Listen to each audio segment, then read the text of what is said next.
Hello दोस्तों, स्वागत है आपका आपके अपने यूट्यूब चैनल में। तो दोस्तों, आज के इस पर्टिकुलर वीडियो में हम बात करेंगे काउंटिंग ऑफ फिगर के बारे में, जिसको आप हिंदी में बोलते हैं आकृतियों की गणना।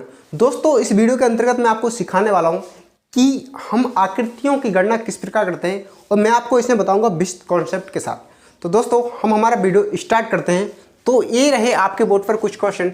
मैंने आपको इस वीडियो के अंतर्गत वही क्वेश्चन लिए हैं जो कि आपके एग्जाम में पूछे हुए क्वेश्चन हैं। तो दोस्तों, हम एक एक करके इनको सॉल्व करते हैं। ठीक है, पहले मैंने लिया आपका वर्ग, आयत, फिर त्रिभुज। ठीक है, हिंदी में इंग्लिश में बात करूं तो ये होता है आपका स्क्वायर, ये होता है आपका रेक्टेंगल, और ये होता है आपका ट्रायंगल। ठीक है, तो हम यहाँ पे जो आपका पहला क्वेश्चन है, इसको मैं करना आपको सिखाता हूँ किस प्रकार से करते हैं। ठीक है दोस्तों, मैं आपको जो कॉन्सेप्ट बता रहा हूँ वो आपको भूलना नहीं है। ठीक है, आप देखो धीरे धीरे सीखोगे, आप धीरे धीरे सीखोगे, लेकिन आप वीडियो में लास्ट तक बने रहोगे तो आप सीख जाओगे। अगर आपको कोई चीज़ अगर आपको एक बार नहीं समझ आ रही तो आप क्या करें, वीडियो को रिपीट करके भी आप देख सकते हैं। ठीक है, कि जो आपके दिमाग में जो मैं चीज़ें बता रहा हूँ आपके दिमाग में अच्छी तरह से बैठ जाएँ, और आप एक बार जो कॉन्सेप्ट आप याद रखें वो आप जिंदगी भर नहीं भूलेंगे, ये मेरा वादा है। ठीक है दोस्तों, आपको पहली आकृति आपको बोर्ड पे दिख रही होगी। ठीक है, पहली आकृति है अपनी वर्ग से। ठीक है, तो आपको बताना है कि जो ये आकृति, इस आकृति के अंदर कितने आपके स्क्वायर हैं। ठीक है, तो कितने स्क्वायर हैं तो हम किस प्रकार से काउंट करेंगे। ठीक है, वो आप बोर्ड पर ध्यान से देखें। देखो, इसके लिए क्या करना पड़ेगा, यहाँ से आप नंबर डालना स्टार्ट करो तो 1 2 3 और 4। ठीक है, यहाँ से 2 3 और 4 ये आपने क्या कर दिए, नंबर डाल दिए। ठीक है, अब क्या करो आप, ये आपको लास्ट से नंबर देख रहा है, या तो आप इन सबका स्क्वायर कर दो। ठीक है, पहली मेथड, या तो आप इन सबका स्क्वायर कर दो। अगर आप स्क्वायर नहीं कर पा रहे हो तो आप क्या करो कि 4 में आप 4 का मल्टीपल कर दो, 3 में आप 3 का मल्टीपल कर दो, 2 में आप 2 का मल्टीपल कर दो, और 1 में आप 1 का मल्टीपल कर दो। तो ये कितना हो जाएगा 1, ये कितना हो जाएगा 16, ये कितना हो जाएगा 9, और ये कितना हो जाएगा 4। ठीक है, अब क्या करो, इन सबको आप अगर आप ऐड करोगे तो 16 4 20 और 10 कितना हो जाएगा 30। तो इस क्वेश्चन का जो राइट आंसर होगा वो कितना होगा, 30 होगा। ठीक है, अब मैंने एक और मेथड बताया था आपको कि या तो आप इनके सबका मल्टीपल करो। सेकंड, अगर आप इसको मल्टीपल नहीं करना है तो आप इनका स्क्वायर कर दो। तो देखो, यहाँ मैं 1 का स्क्वायर करूँगा, ठीक है, 2 का स्क्वायर करूँगा, 3 का स्क्वायर करूँगा, और 4 का स्क्वायर करूँगा। तो ये हो जाएगा 16, ये हो जाएगा 9, ये हो जाएगा आपका 4, और ये हो जाएगा आपका 1। ठीक है, तो इसको जोड़ने पर भी आपका 30 आ रहा है। ठीक है, ठीक है, तो आप दोनों तरीके से इसको कर सकते हो। ठीक है, तो ये हमारा क्या होगा, पहला क्वेश्चन हो गया। ठीक है, अब हम दूसरे क्वेश्चन की ओर बढ़ते हैं। दूसरे क्वेश्चन में आपको दूसरी आकृति दिख रही, इस आकृति के अंदर आपको बताना है कि आपके स्क्वायर कितने हैं। ठीक है, तो देखो, इसको करने के लिए हम क्या करेंगे, इसको करने के लिए आपको अगर मैं इस तरह की आकृति आपको बना के बताऊं, इस तरह की आकृति, तो इसमें कितने आपके स्क्वायर होते हैं, तो इसके अंदर जो आपके जो स्क्वायर होते हैं वो कितने होते हैं, 5 होते हैं। कितने होते हैं, 5 होते हैं। ठीक है, अब देखो, ऐसी आकृति आपको यहाँ पे कितनी दिख रही है। ठीक है, तो एक आपकी यहाँ हो गई तो इसमें आपके 5 बनेंगे। ठीक है, ये आपकी एक यहाँ हो गई तो इसमें भी आपके 5 बनेंगे, 5 आपके इसमें बनेंगे, और 5 आपके बनेंगे इसमें। ठीक है, 5 आपके बनेंगे इसमें। तो आप सबको जोड़ दो। जब आप सबको जोड़ोगे 5 10 15 और 5 20 और 5 25, तो इसका जो राइट आंसर हो जाएगा, इसका राइट आंसर हो जाएगा 25। कितना हो जाएगा, इसका राइट आंसर हो जाएगा 25। आपके एग्जाम में अधिकांश ऐसे ही क्वेश्चन बनते हैं। ठीक है, तो दोस्तों, अब हम नेक्स्ट क्वेश्चन की ओर बढ़ते हैं।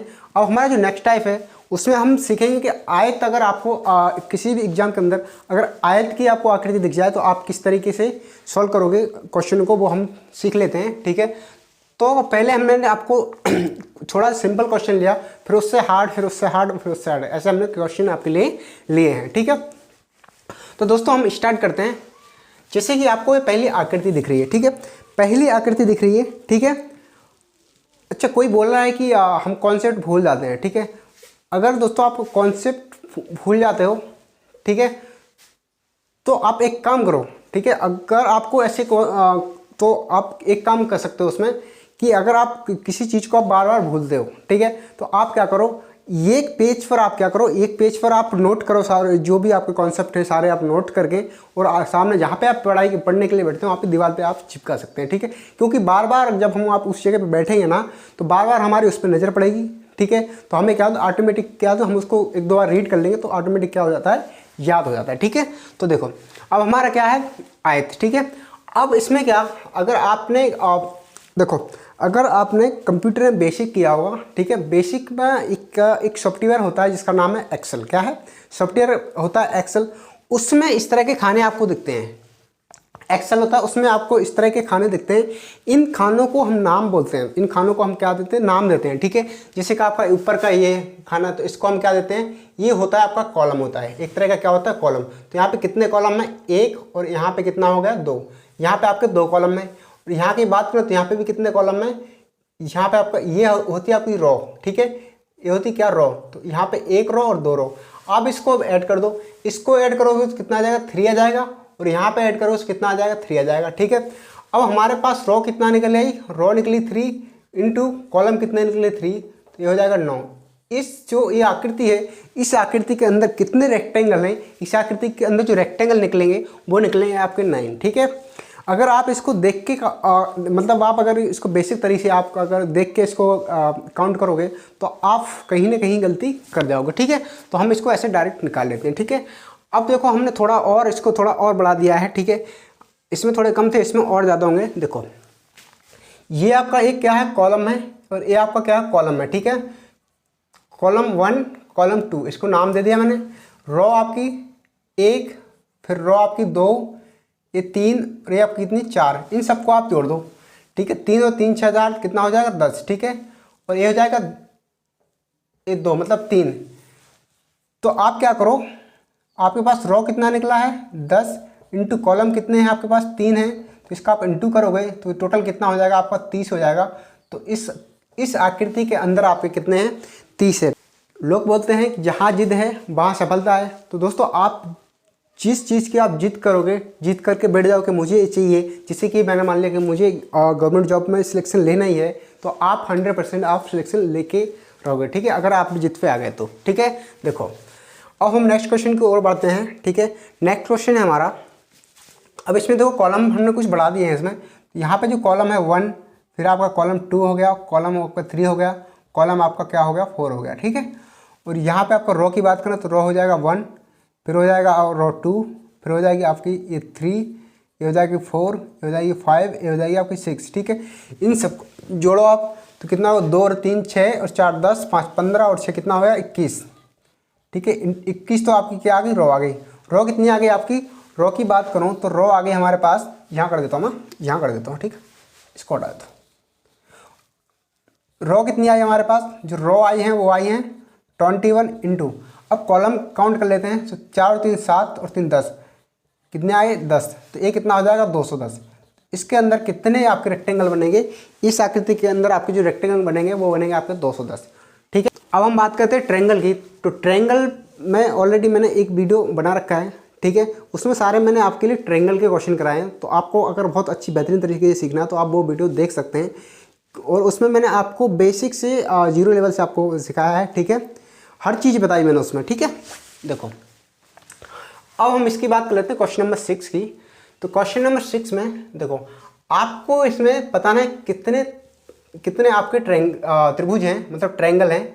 तो देखो यहाँ पे आपको कुछ इस प्रकार की आकृति दिख रही है क्या, ठीक है, कुछ आपको इस प्रकार की आकृति दिख रही है, ठीक है, इस प्रकार की। अगर मैं इस आकृति की बात करूं तो इस आकृति में जो टोटल आपके जो त्रिभुज बनते हैं वो कितने बनते हैं 8, ठीक है। ये मैंने पिछले वीडियो में चिल्ला के बोला था कि ऐसी जब वहाँ पे भी आकृति दिखती है वहाँ पे कितने 8 त्रिभुज बनते हैं इस आकृति के अंदर, ठीक है। तो इसके अंदर कितने बन जाएंगे 8, 1 2 3 और 4, 8 यहाँ बनेंगे 1 2 3 और 4। अब देखो 1 और 2, 1 और 2 और 1 और 2, ठीक है। तो ये हमारे कितने हो गए 8 और प्लस कितना हो गया 8, ठीक है। उसके बाद 3 6 3 9 प्लस 9 आपके हो गए। और त्रिभुज बन सकते हैं, अगर इसको मैं नाम दे दूँ A, इसको नाम दे दूँ B, इसको नाम दे दूँ मैं C, इसको नाम दे दूँ D, इसको नाम दे दूँ E और इसको नाम दे दूँ मैं F, ठीक है। इनके अगर मैं नाम रख दिए तो देखो एक हमारा त्रिभुज ये पूरा मिला के बन जाएगा, यहाँ से लेके ये जा रहा है आपका, ये यहाँ से एक त्रिभुज आपका A बन गया, ठीक है। और एक त्रिभुज आपका A बन जाएगा, ठीक है। सो कितना बन गया 2, ठीक है। उसके बाद अगर और बनाते तो एक त्रिभुज आपका A बन रहा है, तो कितना हो गया आपका 3, ठीक है। और एक त्रिभुज आपका A बन रहा है, ठीक, कितना हो गया 4। तो हमारे 4 त्रिभुज और बन जाएंगे इसमें। अब जोड़ो कितना हो गया, 8 8 16 4 20 कितना होगा 29, ठीक है। तो इस जो आकृति है, इस आकृति के अंदर आपको 29 त्रिभुज बनेंगे, ठीक है दोस्तों। ये क्वेश्चन अधिकांश आप किसी भी एग्जाम का आप क्वेश्चन पेपर उठा के देख लेना, ये क्वेश्चन आपको काउंटिंग ऑफ फिगर से इस टाइप का क्वेश्चन आपको देखने को मिल जाएगा, ठीक है दोस्तों। ये क्वेश्चन आता ही आता है, ठीक है, इसलिए मैंने आपके लिए ये क्वेश्चन लिया है, ठीक है। अब हम बात कर लेते हैं कि ये वाली आकृति, इस आकृति के अंदर कितने त्रिभुज होंगे, ठीक है। अब इसके लिए आपको थोड़ा सा कष्ट उठाना पड़ेगा, ठीक है। इसके लिए आपको थोड़ा सा कष्ट उठाना पड़ेगा।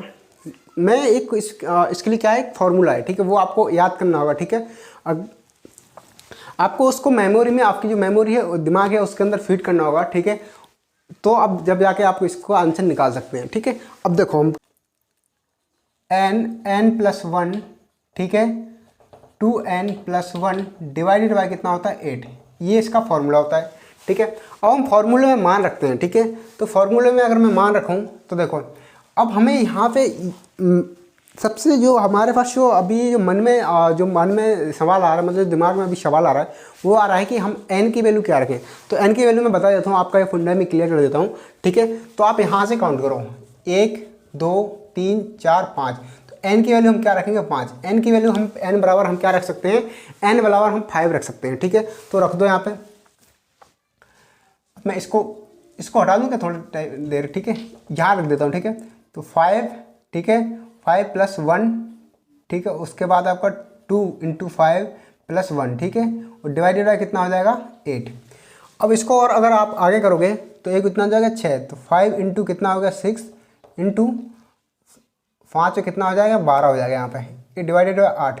इसको अगर मैं 4 से डिवाइड कर दूँ ना तो 3 टाइम्स हो जाएगा, ये आपका 2 टाइम्स हो जाएगा, 2 से करोगे तो ये 3 टाइम्स हो जाएगा, ठीक है। 3 × 9 और 9 × 5 45। तो इसके अंदर जो त्रिभुज होंगे वो कितने होंगे 45 होंगे। ये आपके क्वेश्चन का आंसर है। आपको किसी चीज़ को पाने के लिए, ठीक, किसी चीज़ को पाने के लिए आपको किसी न किसी चीज़ का आपको त्याग करना होता है, ठीक है। किसी चीज़ का आपको त्याग करना होता है। जैसे कि अभी काफ़ी लोगों के कमेंट मैंने काफ़ी लोगों को देखा है, जो अभी उनकी जो पढ़ाई में जो स्टडी करने में जो बाधा बनती है, सबसे मेन चीज़ है क्या है, मोबाइल। क्या है, मोबाइल है। तो मोबाइल में क्या है कि अगर उस टाइम आप पढ़ रहे हैं, ठीक है, उस टाइम पढ़ रहे हैं, वहाँ पर उस टाइम किसी फ्रेंड ने या किसी ने आपको मैसेज कर दिया, तो उसका मैसेज अब उसका देखने के लिए इतना बेचैन हो जाओगे कि आप तुरंत उसका रिप्लाई दोगे। आप भले कितना ही प्यारा सा टॉपिक पढ़ रहे हो, कितना ही इंपॉर्टेंट टॉपिक हो गया हो, उससे ज़्यादा आपका वो है, ठीक है। तो जब भी आप अगर बुक से पढ़ें, ठीक है, जब भी आप बुक से पढ़ें तो आप क्या करें, मोबाइल को साइड रख दें या स्विच ऑफ कर दें। तो मोबाइल को आप कम से कम यूज करें, ठीक है, आपके लिए भी फ़ायदा रहेगा। Thank you watching my video.